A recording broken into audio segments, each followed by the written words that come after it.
The house was silent, except for the ticking of a clock and the faint hum of the refrigerator. Emily stood in the kitchen, staring at the pot of soup she just made, and touched on the stove. Upstairs, Margaret coughed again, a weak, drawn-out sound that made Emily's jaw tighten. She had married Daniel 6 months ago, imagining a perfect life, the home, the dinners, the laughter. What she hadn't imagined was sharing that home with his mother. Margaret had moved in 2 weeks after the wedding, her health fragile, her voice soft but constant. At first, Emily tried to be patient, bringing her tea, adjusting her pillows, smiling when Daniel wasn't looking. But every day, the house felt smaller, her marriage quieter. Margaret had opinions on everything: the way Emily folded laundry, the meals she cooked, even how she spoke to Daniel. "He likes his shirts pressed this way," she'd say gently. Or worse, "Daniel's late again. Poor boy works too hard. You should make things easier for him."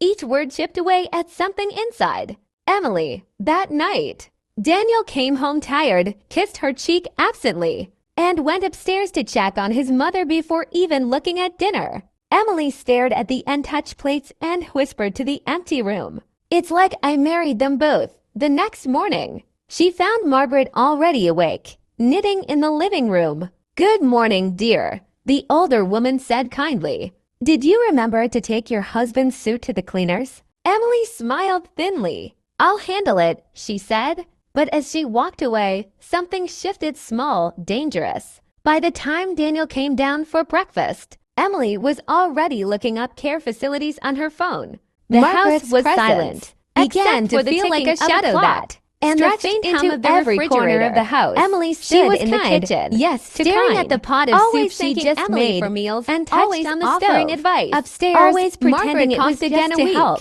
But the sweetness that made Emily's jaw tighten. Daniel, she had married Daniel 6 months ago. He would say whenever Emily tried to talk about it, the dinners, just the laughter, lonely. What she hadn't imagined was sharing that home with his mother. Asterisk. Margaret had moved in 2 weeks after the wedding. Didn't say. Her health fragile. One evening, her voice soft after another dinner where Margaret corrected how she seasoned the soup, bringing her tea. Emily excused herself, her pillows, smiling when Daniel wasn't looking. Air stung her skin. But every day, it was the only thing that felt real anymore. Her marriage quieter. She sat in the car, had opinions on everything, the way Emily folded laundry, whispering to herself, the meals she cooked. Even how she spoke to Daniel when she saw the brochure she printed. Pressed this way. Rose Hill Care Home, gently, compassionate, or worse, living for seniors. Late again. She, poor boy, works it too hard to look. You should make things easier for him. Folded it again. Each word chipped away. The smiling nurses, inside. The clean rooms. The word asterisk. Daniel came home tired between the lines. Cheek absently. Over the next few days, went upstairs to check on his mother before even looking at dinner. Too much for her. Emily stared at the untouched plates, stared, whispered to the empty room. Stress. It's like I married them both.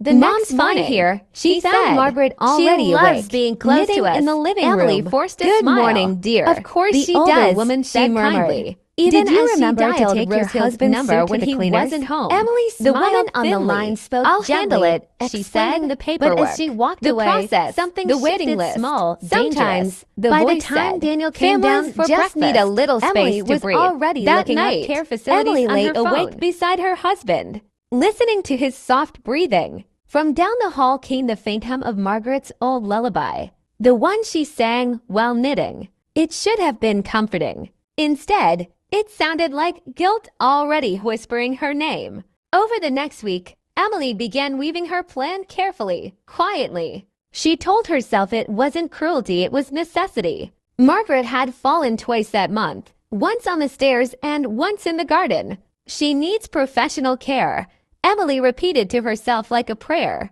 And when she said it out loud, it almost sounded noble. One evening, while Daniel was working late, a representative from Rose Hill arrived. Her name was Clara, a middle-aged woman with kind eyes and a clipboard. "We can do an evaluation today if that's all right," she said gently. Margaret, sitting in her armchair, looked up in confusion. "Evaluation? For what, dear?"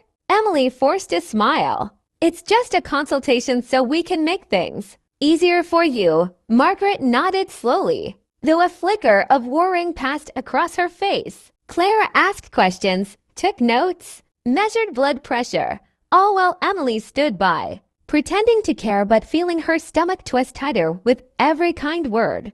Margaret spoke. "You've done such a good job taking care of me," the old woman said, smiling. "Daniel's lucky to have you." Emily looked away. When Clara left, she handed Emily a folder. "We'll have a room ready within a week," she said softly. That night, Daniel came home, unaware of what had transpired. "Mom seemed happy today," he said. "You're making this easier for her, aren't you?" Emily only nodded, forcing herself not to flinch. Later, while folding laundry, she found one of Margaret's scarves, a soft, lavender one she wore every evening. She pressed it to her face and inhaled the faint scent of jasmine and old perfume. For a moment, something inside her cracked, but then she folded it neatly and tucked it into a box labeled asterisk for Rosehill. Asterisk? A week later, everything was ready. The papers were signed, the arrangements made, and Rosehill was expecting a new resident by Monday morning. Emily's hands trembled slightly as she packed Margaret's belongings, a few sweaters, her favorite book of poetry, the lavender scarf. Each item made the air in the room heavier. Margaret sat in her chair by the window, watching the garden. "It's lovely outside today," she said softly. "Maybe we could all have breakfast together." Emily hesitated. "Actually, there's something I need to tell you," she began. Margaret turned, her eyes calm but knowing. "You don't have to explain, dear," she said. "I've seen the brochures." Emily froze. "You what?" Margaret smiled faintly. "You left them on the kitchen table last week." "I'm old, not blind." Shame burned through Emily's chest. "Then you know this isn't personal," she said quickly. "You'll have nurses, care, comfort, and no family," Margaret interrupted gently. Her voice wasn't angry, just tired. "Daniel doesn't know yet, does he?" Emily's throat tightened. "Not yet. I'll tell him after." The older woman nodded slowly. "Then let me help you pack." The words stunned her. Together, they folded clothes in silence. Two women standing on opposite sides of a quiet war. When Daniel came home that evening, Emily smiled as if nothing had changed. "Dinner's ready," she said sweetly. But as she stirred the soup, she could feel Margaret's eyes on her, full of a sadness she couldn't bear to meet. That night, as Emily lay in bed beside her husband, she whispered to herself, "It's almost over." But the echo that answered in her mind didn't sound like relief, it sounded like loss. The morning of the move came quietly, wrapped in fog and guilt. Emily woke before dawn, unable to eat, unable to look Daniel in the eye. "You're up early," he said grudgingly, unaware that this day would change everything. "Just want to get a head start," she murmured. By mid-morning, a white van pulled into the driveway. Two attendants stepped out, polite smiles hiding the routine of what they were about to do. Margaret sat on the edge of her bed, dressed neatly in her favorite cardigan. "I've packed the essentials," she said calmly, as if she were the one making the decision. Emily helped her with the last of her things, trying to ignore the tremor in her hands. "You'll like it there," she said. "There's a garden, and other residents your age." Margaret smiled faintly. "I've never been afraid of being alone, dear. Just forgotten." The words hit like a knife. Daniel came down the hall just as they were preparing to leave. "What's going on?" he asked, voice sharp with confusion. Emily froze. "She's going to a care home," Margaret said simply. "It's time." Daniel turned to his wife, disbelief turning to anger. "You did this without me." Emily tried to explain, but the words tangled. "It's for her safety, Daniel. She needs professional care. She needs her family," he shouted. Margaret reached for his hand. "Daniel, please. Don't make this harder." "It's what she wants." Her voice trembled just enough for him to stop. The van door closed softly behind them. Emily watched as it drove down the road until it disappeared into the fog. The silence left behind was unbearable. Daniel didn't speak the rest of the day. That night, Emily sat alone at the kitchen table, the lavender scarf draped over the chair beside her. The soup on the stove boiled over, forgotten. The days after Margaret's departure stretched long and silent. Daniel moved through the house like a ghost, polite, distant, unreachable. He still went to work, still came home. But something invisible had cracked between them. Emily tried to fill the silence with chores, polishing the counters, folding laundry that didn't need folding, cooking meals no one touched. Every sound echoed. Every shadow reminded her of what she had done. On the fourth day, Daniel broke the quiet. "I visited her," he said, setting down his keys. Emily froze. "How is she?" "She asked about you," he said flatly. "Said she hopes you're resting." The kindness in that message felt like punishment. "That's nice of her," Emily whispered. "She also said she doesn't want to come back. Not because she likes it there, but because she doesn't want to make you uncomfortable." His eyes finally met hers, and they were colder than she'd ever seen. "Tell me, Emily," he said softly. "Was it really about her health or about you?" The question lodged deep in her chest. "It was for both of us," she said, voice trembling. Daniel shook his head.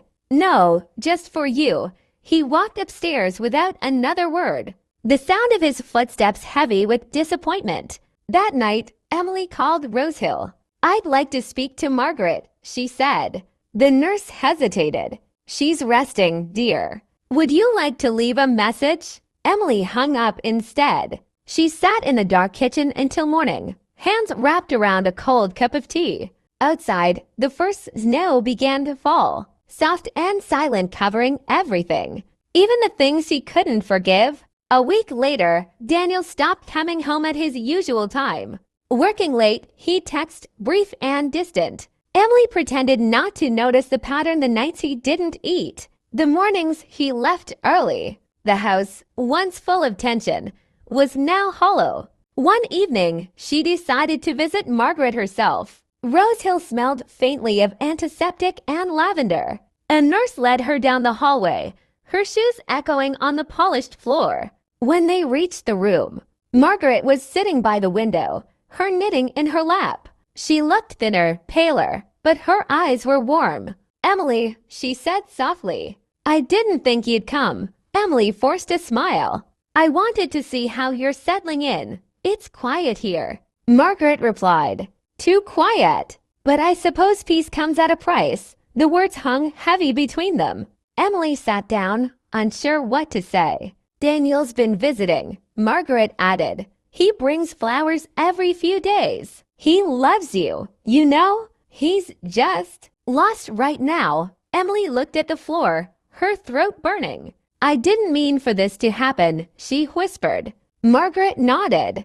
"I believe you. But meaning well doesn't always make it right." When Emily left the room, her eyes stung. In the lobby, she saw a small bulletin board covered with thank you notes from other families. One card read, *, "Love is letting go." Other times, "It's holding on, *." She stood staring at it until the nurse asked if she was all right. "I'm not sure," she admitted. Driving home, the seat beside her felt unbearably empty. For the first time, she wasn't angry at Margaret, she was angry at herself. The following weeks blurred together. Daniel's silence became a wall, and Emily's guilt grew heavier with every passing day. The house felt haunted not by ghosts, but by the absence of forgiveness. She tried to make things right, cooking Daniel's favorite meals, leaving notes on his desk, asking about his day. He responded with polite nods and empty eyes. One night, while cleaning, she found his phone buzzing on the counter. A message flashed across the screen. * "See you tomorrow." "Mom!" * She froze. He hadn't told her he was visiting again. That night, Daniel came home late, smelling faintly of lavender. "How is she?" Emily asked quietly. "Better," he said, hanging up his coat. She asked if you ever come back. Emily looked down. "I already did," she murmured. "And I don't think she needs me there. Maybe she does," Daniel replied, his voice breaking for the first time. "Maybe I do, too." He walked upstairs, leaving her in the dim kitchen. The next morning, Emily drove to Rosehill again, but this time without calling ahead. The nurse looked surprised. "She's in the garden," she said. Outside, Margaret sat wrapped in a shawl, watching sparrows hop across the pavement. When she saw Emily, her expression softened. "You came back." Emily sat beside her, unable to speak. For a while, they just listened to the wind. Finally, Margaret said, "You remind me of myself when I was your age, always trying to control everything. I lost more that way than I ever gained." Emily's eyes filled. "I thought I was doing the right thing," she whispered. Margaret took her hand. "Maybe you were, but the right thing means nothing if it costs you your heart." Emily broke then, sobbing into her hands. For the first time, Margaret held her not as a mother-in-law, but as a mother. And for a moment, forgiveness didn't feel impossible.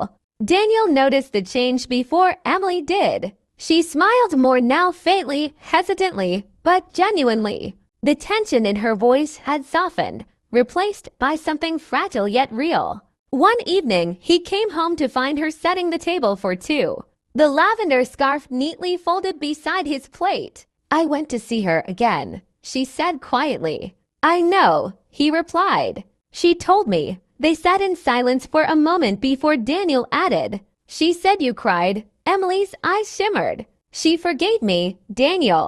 "I didn't deserve it, but she did." He reached across the table, taking her hand for the first time in weeks. "Maybe now we can start forgiving each other." That night, they talked for hours about fear, pride, love, and the ways people hurt each other when they're scared. It wasn't easy, but it was honest. The next morning, Emily returned to Rosehill with Daniel. Margaret's face lit up when she saw them together. "Well," she said, teasing softly, "look who finally learned to share."